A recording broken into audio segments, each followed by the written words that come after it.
Magandang araw po, mga ka-fishers, mga ka-agri, mga kamagmamanok. Ako po ulit, nandito yung likod, si Mitchell Aragones. At ipakikita ko po ngayon yung aming gagawin ngayong araw. Kami po ngayon ay magpapalit ng tubig ng aming mga dito.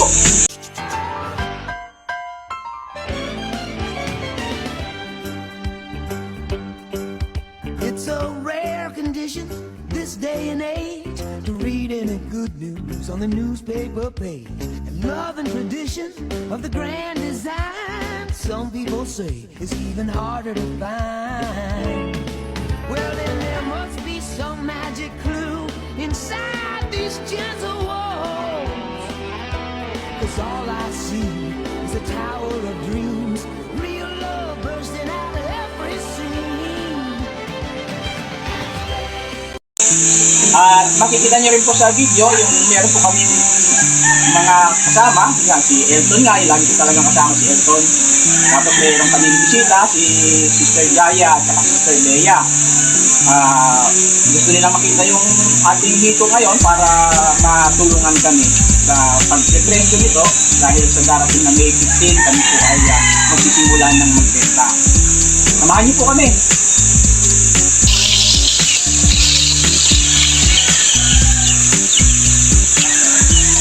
Hindi itong malalaki. Kasi hindi pa natin mapipresyo niya. Maliliit yan eh.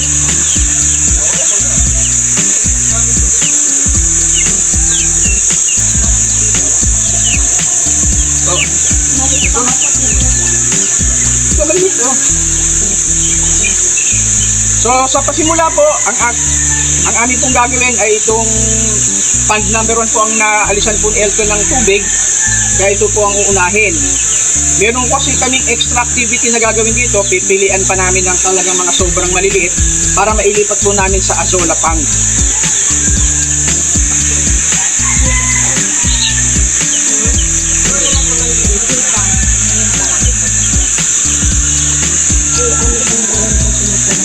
Binili mo po ito mga Yung fingerling, lahat na pagkakabilitik na ngayon, yung sunod kong mabibilan 1 peso per inch. Kaya kung 5 inches yung haba ng fingerling, 5 pesos each.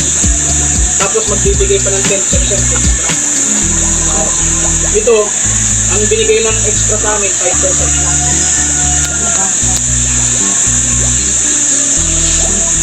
Sa'yo na parang ahas.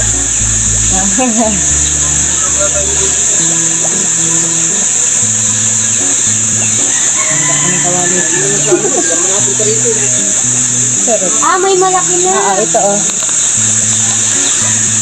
Hindi sila pantay-pantay.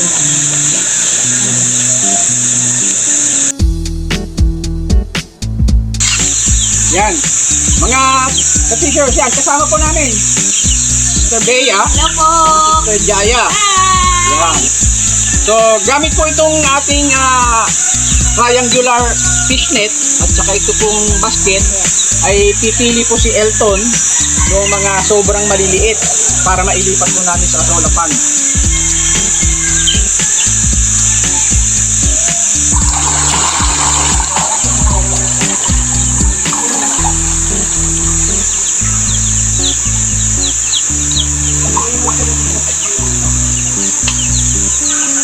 Saka yung itong nabilhan ko gaya ng supply, parang ang bagal yung yung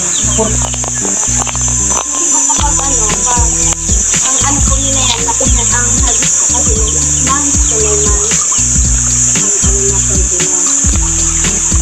ito naman ay 5 months pa lang, kaya lang masyadong matagal naman yung 6 months.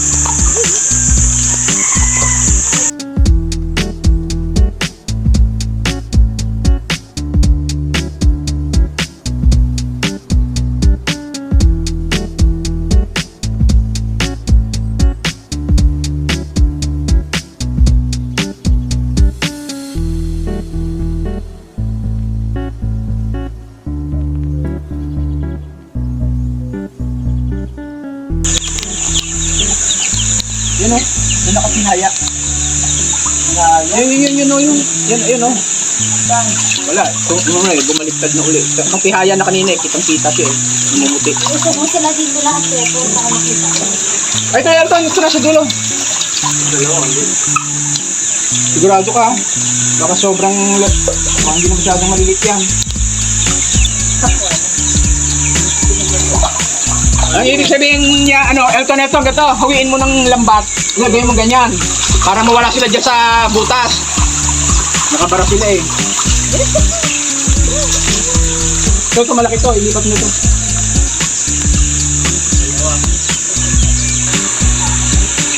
Ito ba yung sinasabi mo?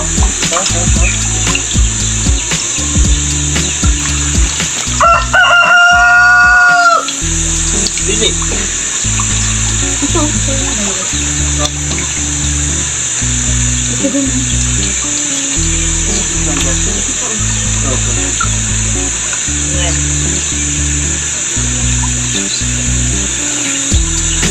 Ang galing ni Beo eh. Talas ang mata eh. Parang kingfisher. Ito po ko ito na. Ito po ay. Eh, parang medyo malaki na yan ah. Habili siya, habili mahaba eh. Mahaba. Ang pili natin yung maigsi na maliit. Oh, makakaapa ka niyang Elton. Ang bigat mo pa man din. Pag napakan mo yan, luwa ang bituka niya. Saan? Ito. Yun, yun nasa dulo. Yun nasa dulo, yun nasa dingding. Yan. Ha? Yan. Dalawa?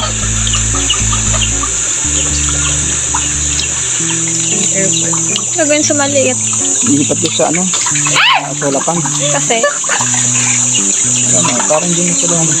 Doon, mabilis sila lumalaki. Madaling lumalaki sa solapan.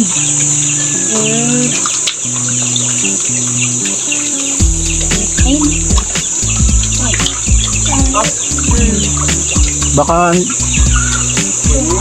apa to ay? Engineer. ito yung, pagka may nakita kang maigsi, maigsing isda, yan, pwedeng isama na natin sa, para mahaba na yan.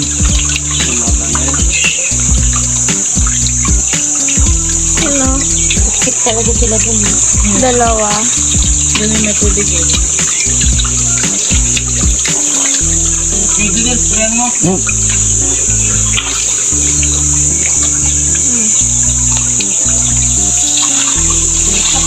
Ay, nakaharang pala yung bato, kaya pala mali pala lagay mo. May maliit Pag ganyan. Kaya pala. Kaya pag ako nagde-drain, ubus ka agad ng tubig eh. Wala yun yung may maliit sa dulo. Ayun yun na, ito na yun o. Ayun o. Ayun o, ang liit. Nasa corner na corner. Hinarang pala yung bato, kaya pala hindi nalabas ng tubig.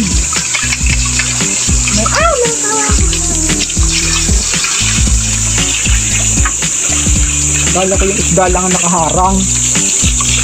Wala engineer. Ang dami pala ulo.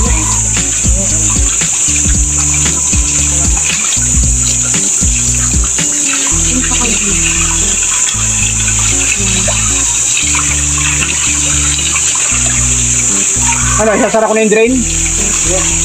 Dumi pa, ang daming madumi. Ano siya mga yung bato, ilagay mo sa dulo. Sa dulo ng net. Ayan, para makalusot ng mabuti yung dumi. Ayaw lumabas yung dumi eh. Dapat kanina pa yan nakalabas eh.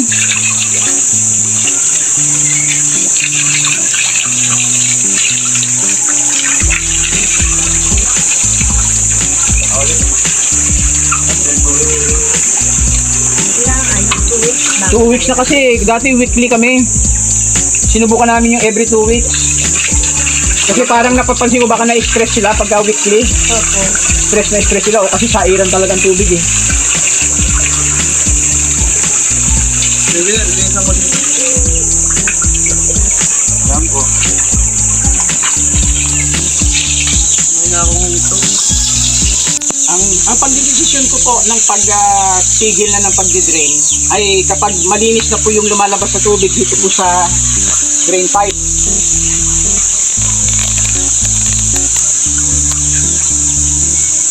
May punan po ng dahon, kaya pala mabagal ang labas ng tubig.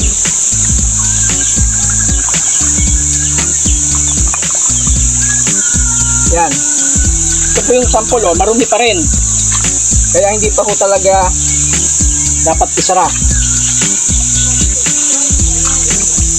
So kapag ganito na po yung tubig, meron na pong mga lumot na lang po yung yung pinakadumi niya.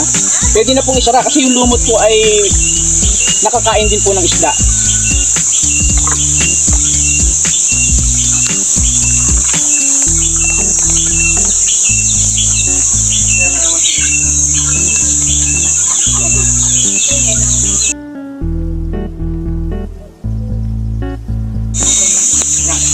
Pagkatapos po namang isara na yung drain pipe po nung pond number 1, dito naman po sa pond number 2 ay nailagay na po ni Elton yung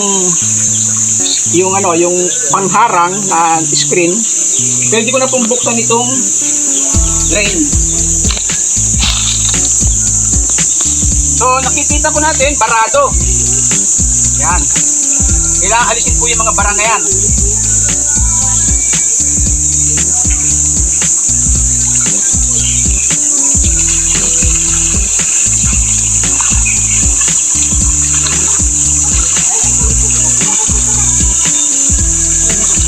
Naalis na po yung bara.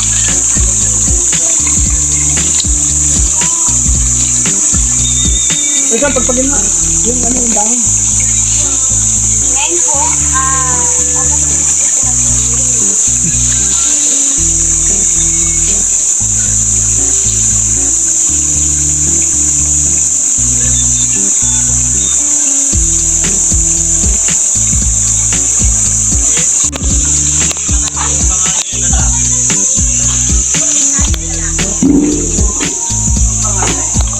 Yan.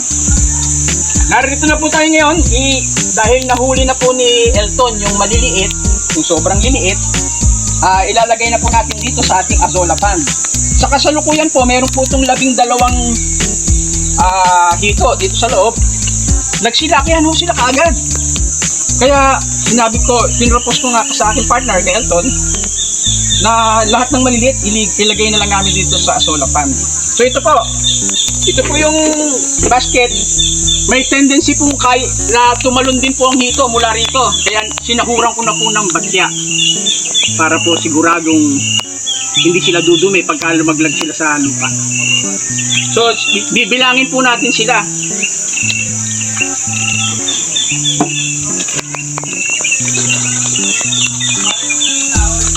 2, 3, 4, 5, 6, 7, wala.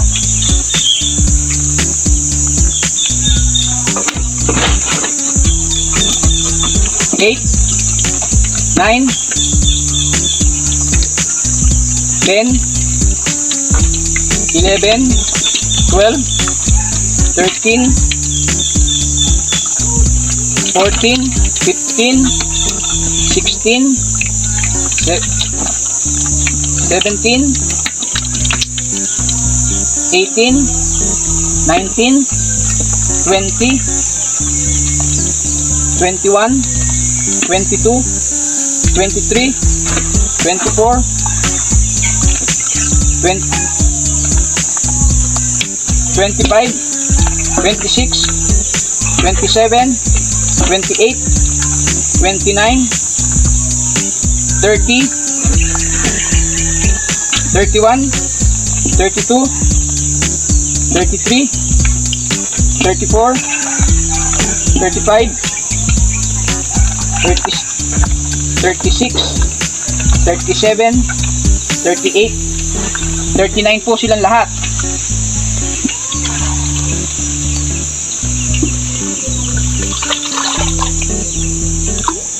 Di ba may tumalon kanina?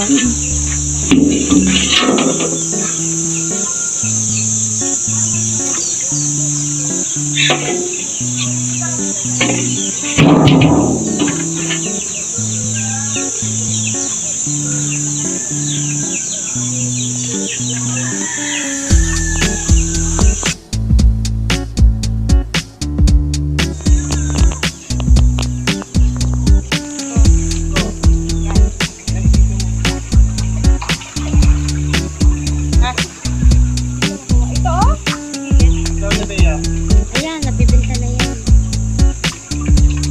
Paano kung bakit ganito kung ginawa niya? Meron ho pala akong ipapaliwanag sa inyo kung bakit nagkaroon kami ng ganito. May mga steps.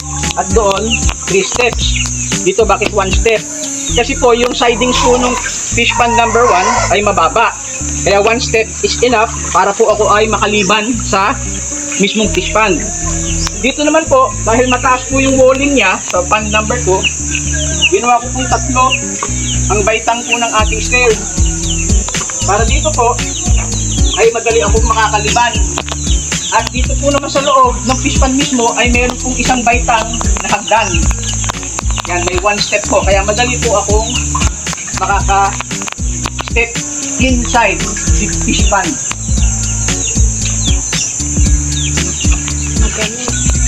Hello po. Welcome to Fish Pond. Ginawa mo kami mamaya mag-try. Ano, may sobrang liit? Wala naman yun. I-convert na natin yung fish pond niya. Eh, yung mabulang. Sa pang magkakapatid na ganyan. Bertuhan po talagang sinasabi. Biro mo, kung ito yung magagawa namin 2,000, pag magagawa namin 2,000 ito, 2,000 rin po, hindi sila magkasabay. Diba? So, meron po pala akong itatama po sa dati kong sinabi doon sa isa kong video. Ito po palang ating motor na nakuha. Ito po ay nagsisilbi siya pong pinaka magbibigay ng aeration dito sa ating pong 2 fish pond. Ito pong nabili kong motor na ito po ay 18 watts. Hindi ho pala 5 to 10 watts. Nabanggit ko yata 5 to 10 watts. Ay mali po ako. Sinek ko po dito sa nakasulat 18 watts po pala ito. So dito po pumapasok ang hangin sa butas na ito. Kaya pag pinakpan ko yan, ayan, wala pong bumubugang hangin. Pero pagka yan po, pumapasok po ang hangin, ibinubugan niya po dun sa hoses.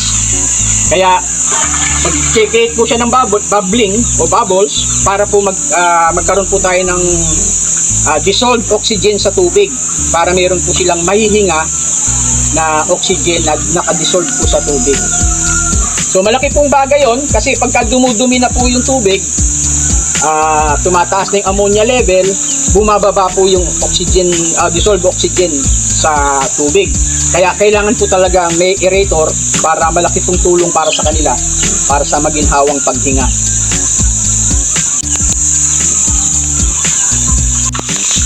Katulad po ng ginawa natin kanina, kailan tayo magdidesisyon magsara ng takip nitong drainage, check po natin yung tubig yan. Malinis na po siya. Kaya ito po yung signal para ma-desisyon na natin isara na siya. Dito po sa fish pond number 1, hindi pa po talaga tapos yung yung pag-re-refill po ng tubig. Pero i-refill ko po sila mamaya ang ipo-full ko talaga dun sa tamang level. Yung meron pong mga guhit na yan po yung depth mark. Ibig sabihin po, ayan po yung marka kung gaano kalalim natin sila i-refill. At dati, yung mataas pong linyang yan, ganyan po dati kalalim.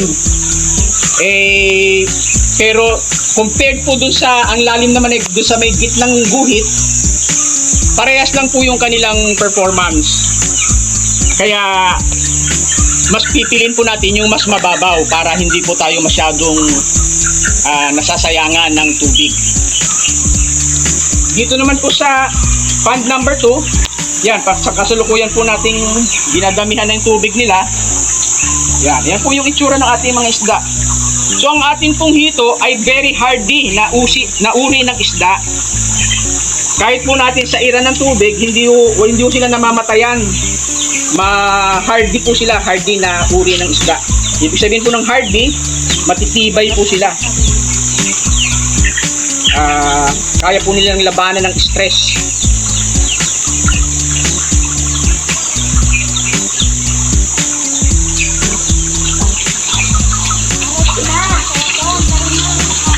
So, that's all, mga ka-fishers, mga ka-agri, mga ka-magmamanok. Gusto ko po munang mag-shout out sa Christ-like Assemblies Philippines. Yan, kay Pastor Marvin ng Masinloc, kay Pastor Tony ng Laguna, kay Pastor Dennis ng San Carlos City, Pangasinan, kay Pastor Eugene ng Manila, kay Pastor Alvin ng Dagupan, kay Pastor Romy ng Bacolod, Pastor Mark ng Usamis, Pastor Hector ng Antipolo, kay Pastor Otep ng Cavite, at sa iba pa na hindi ko na-mention. Next time po, may mention ko kayo. At sa Rotary International, hello po sa inyong lahat, lalo na sa Rotary Club of Los Baños. Magkita-kita po tayo, malapit na po ako magbakasyon dyan. At sa UP Vanguard Incorporated, kaya mga Vanguards, gawin po natin itong pag-aagrikultura. Malaki po ang naitutulong. Maganda pong gawain kapag tayo ay nasa retirement. So ito, gusto ko pong, hilingan yung aking mga bisita ngayon, Sister Bea, Sister Jaya, ano yung masasabi nila sa kanilang nasaksihan ngayong araw na to. So ayan, Sister Bea, Sister Jaya, anong masasabi nyo sa experience ninyo ngayon sa nasaksihan ninyo? So, siyempre, masaya. Yes! Panibago to. Another day, panibagong experience. May nakita kami panibago at napakaganda. Sister Bea, Fisherman. yes, very good. Yes. Siyempre, di ba, nakita namin ang iba't ibang size ng mga yes. And Sister Bea, napakalaking opportunity ito para parang ang ganda niya maging business, di ba? Yes, oo, totoo yan. Totoo yan. So, sister, nagpapasalamat ako sa ating brother na inimbitahan niya tayo dito para makita Sobra. yung kanyang inaalagaan. Yes. Fishman. Exactly. And syempre sa mga mga manunood itong vlog ng aming brother na si Brother Mitch, sana po wag kayong magsawa na manood, and please share, subscribe, and hit the notification bell Para para ma-updated ka sa kanya mga video. yes. So muli po ay iniinganyo ko po kayo na mag-subscribe po kayo sa aming channel. Ito po ay Fishers of Men Official YT Channel. So magandang araw po sa inyong lahat, and God bless.